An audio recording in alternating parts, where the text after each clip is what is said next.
Kingdom Life Community, bavandimwe mwese mukoraniye muri kino kibanza, mu nkundire mvuge Pasteur Savyimana Pascal, Pasteur Habonimana Jean Claude, mwakoranye ishaka kugira ngo kino kiganiro gishoboke.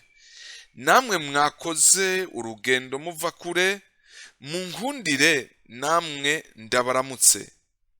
Ndifuza ko indamukanyo yacu ishikira bene data bavuye mu gihugu cy'u Rwanda no mu gihugu ca Kongo ndetse na bene data bo mu gihugu ca Tanzania. Ukutwunganira kwanyu kuramaze kutugirira ikimazi. Ndasenga Imana ibandanye ikomeza diaspora y'u Burundi. Uno musi turi kumwe bavuye ku mugabane wa Europe, amasengesho yanyu araduhaza. Abari muri Saudiya turabishimiye cyane, kuba hano kwanyu n'umugisha kuri twebwe. Rero kaze turabire hamwe Gusohoka Ishengero ry'Umusaka. Novuga ko ishengero ryubiriwe n'ihinduka ry'igihe. Uno musi turiko turatumberezwa mu bugombe bw'Iyisumba vyose. Ubumwe buriko buragarukanwa n'inkomezi zo gutahura no gusohoka umusaka. Impwemu ya Kristo iratwikiriye biboneka ishengero ry'Imana uno musi. Reka dusome muri Matayo kigabane c'icenda, turasoma ku murongo wa 36.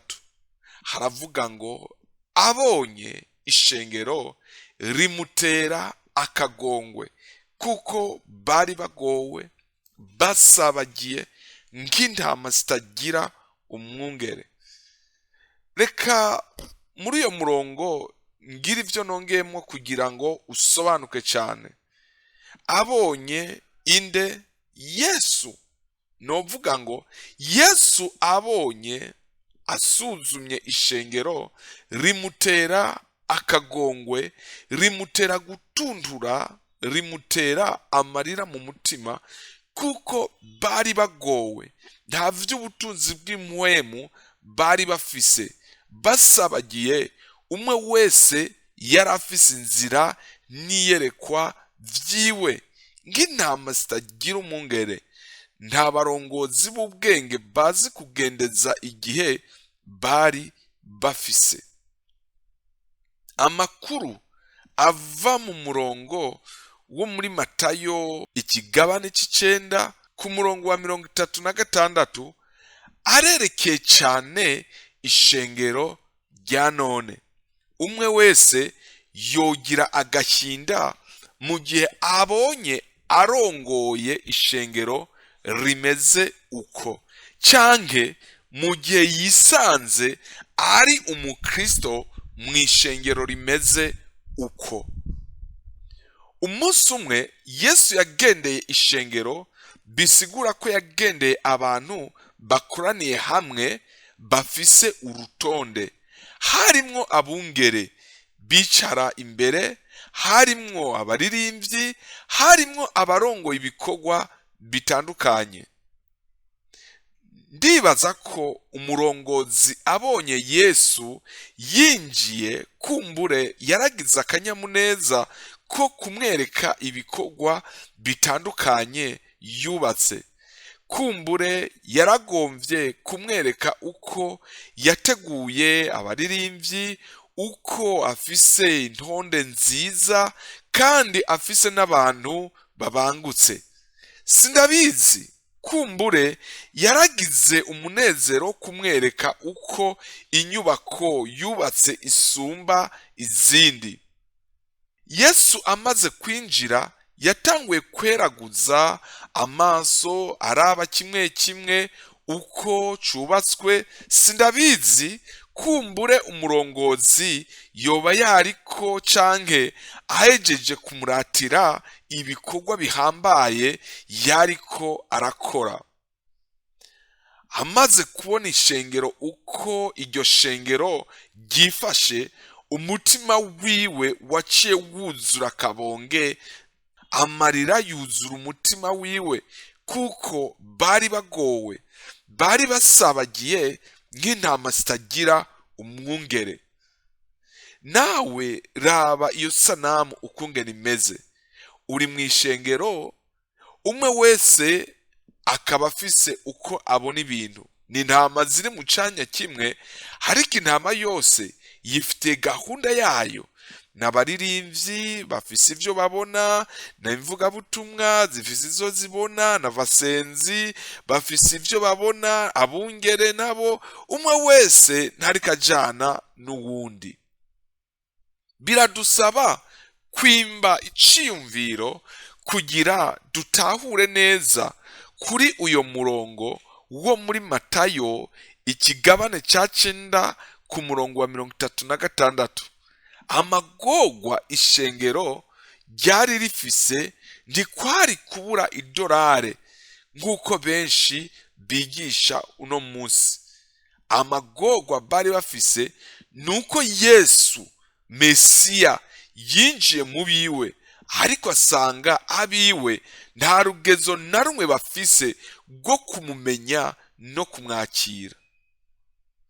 Yesu umwami yasanze ishengero ritengatiye inyigisho z'abafarisayo, inyigisho z'abasadukayo hamwe n'iza Yohani umubatizi, mu gihe ijuru ryari ryamaze gutangura kwamamaza ubwami. Amagorwa akabije ni kutamenya urugezo rw'ubwiza buhebuje mu gihe urugezo rwaje kukugendera. Kutagira ishurirwa rijanye n'igihe bivyara amagorwa naho mwoba muri shengero rifise ubutunzi bwinshi. Basabagiye nk'intama zitagira umwungere. Kristo ntiyagarukije mu gusuzuma amagorwa y'ishengero, yarabonye ko basabagiye. Gusabagira ni camwa co kutumvikana. Kutumvikana ntibiva ku matati gusa, ariko birava no kutabona ibintu kumwe canke kutabona umugambi umwe. Uravye ishengero Kristo yabonye, bari bicaye neza ku mubiri, bari ishengero, ariko mu mitima bari basabagiye. Umwe wese yari afise iyerekwa ryiwe. Biraboneka ko mu barongozi umwe wese yari afise ico afitiye inyota agomba kugerako. Abaririmbyi nabo bari bafise iyerekwa umwe wese, kubera ubwubahane barakoranye bakira Yesu. Uko iryo shengero ryari rimeze uno munsi niryo shengero rigezweho. Amagorwa rifise rigaburirwa ubutumwa buhuye n'inyungu z'ubutunzi umurongozi araririye gushikako canke kuronka. Ntibitaho igihe, kuba inkunzi z'amahera nivyo vyahindukiriye igihe c'ishengero. Uno munsi ishengero ryarasanzaye kubera amahishurirwa.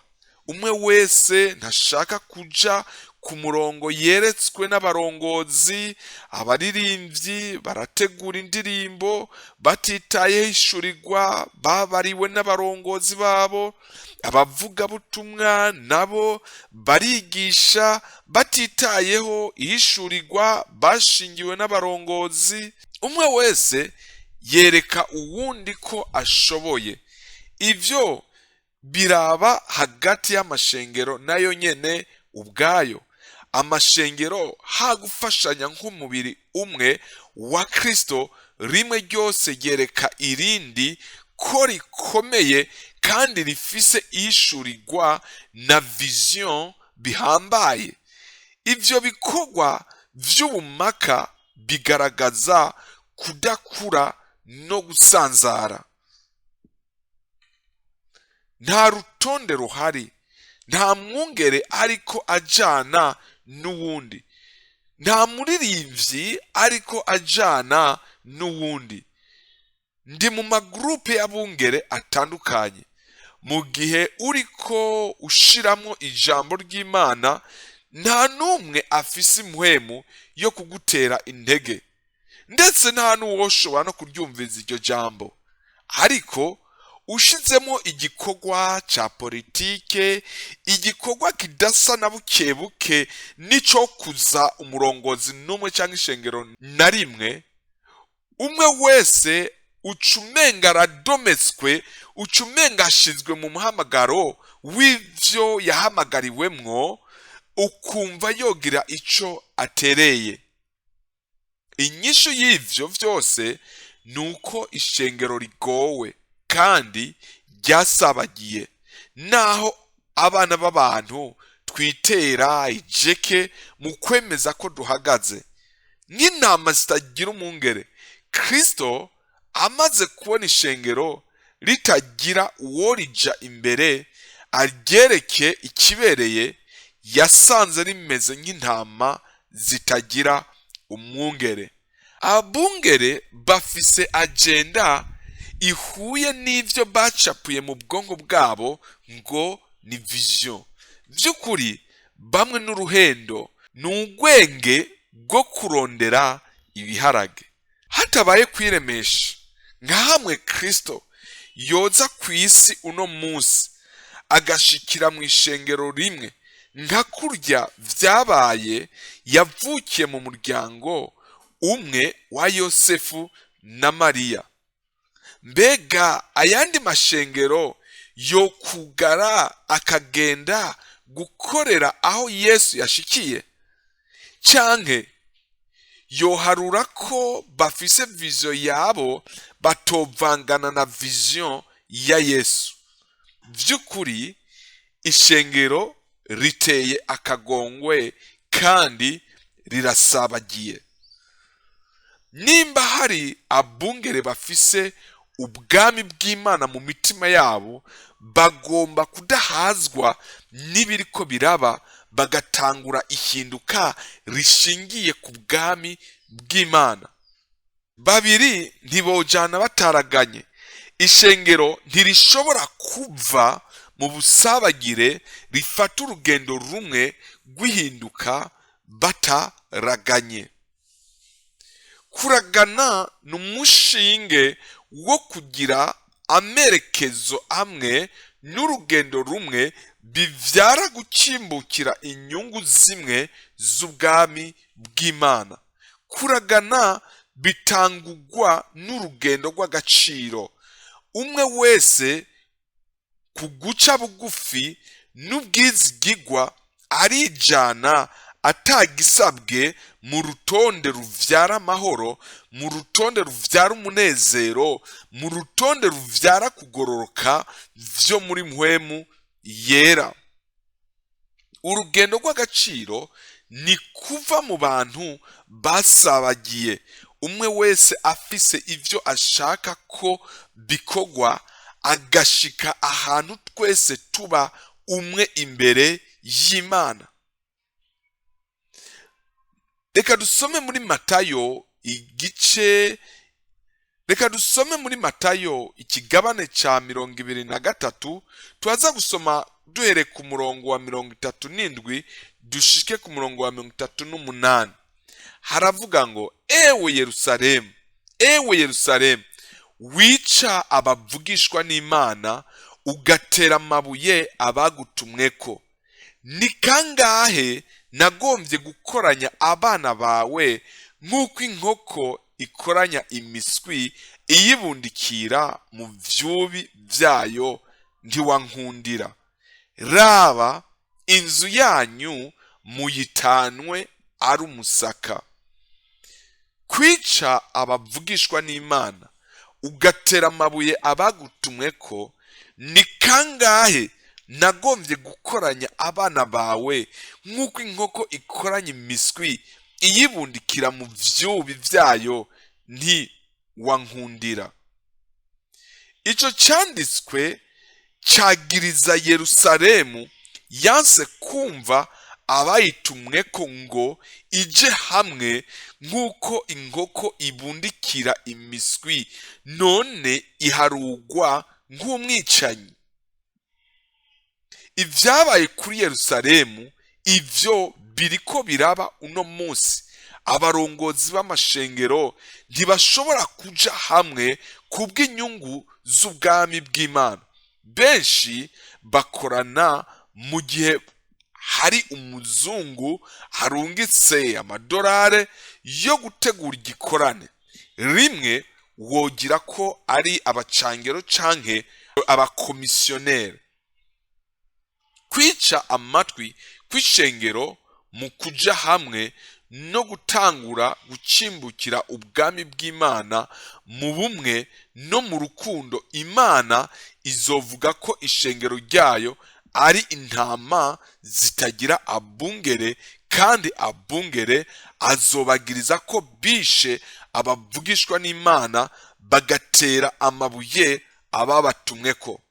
Naho twihagarara ko umuvumo w'ubuhombe ugaruka ku bungere n'ishengero. Raba inzu yanyu muyitanwe ari umusaka. Gushika uno musi ntiturakabona ko inzu amashengero twubatse ko twabitanwe ari umusaka. Nimurabe intambara ziri mu mashengero, ubwicanyi buri mu mashengero, kutumvikana buri mu mashengero, n'ibindi byinshi biri mu mashengero. Ivyo ni ibimenyetso sindamusiga ko ivyo turimwo twabitanwe ari umusaka. Umusaka ni kibanza co kutababara ubwami bw'Imana nk'umugambi rusangi w'abizera bose. Ni kibanza c'abanse kuba umwe. Umusaka ni kibanza c'ishengero kirimwo abantu umwe wese afise iyerekwa ryiwe, bivyara umugararizo no kutemerana. Umusaka ni kibanza co kudashaka kumva ijambo no kwijana mu mababa yo kubundikirwa hamwe n'abandi, bivyara kwica no gutera amabuye abavugishwa n'Imana. Namwe nimurabe intama ziri mu rugendo rwo kuja mu bumwe. Mwibuke ko ubwa mbere twabonye isanamu y'intama zisanzaye, ariko ubu tubonye isanamu y'intama ziriko zigenda mu bumwe. Ariko mwitegereze neza, hariho zimwe zitazokwinjira mu bumwe, zizoguma ziyerera ukwazo. Ubushobozi bw'urugendo ni kwambikwa agaciro rusange kavyara igicapo c'umubiri wa Kristo kw'isi, biturutse ku kwitabana ukumvira no gutahura urugezo rwo gutunganwa. Inyungu y'urugendo rusange ni kunwana mu bwami bw'Imana, twese duhuje umutima n'inama n'ingingo, bivyara ihema ry'Imana hejuru yacu. Namwe nimurabe intama Kristo yararaririye kuraba mu ishengero. Uru nigo rugezo rwiza rw'intama zikwiye ry'ishengero ry'ubwami. Uru nigo rugezo rwiza rw'abakristo bari mu ishengero rikimbukira umugambi umwe rusangi. Turaguhaye kaze wifuza kwakira Yesu Kristo nk'umwami n'umukiza no kugendera mu bwami bwiwe nk'umugambi wabikiwe umwana w'umuntu. Wumva ukunze kwifatanya natwe mu isengesho ryo kubandanira ubwami bw'Imana? Kingdom Life Community yarabateguriye ibitabo bikurikira ku buntu. Yarabateguriye igitabo cyo gutahura ubwami bw'Imana, yarabateguriye igitabo cyo kugendana n'Imana, yarabateguriye n'igitabo kivuga kubaka urugo rw'Imana. Mwifuza kutwunganira canke kugira ico mubaza, mushobora kutwakura canke kutwandikira kuri iyo mihora ikurikira. Imana itugirire neza twese.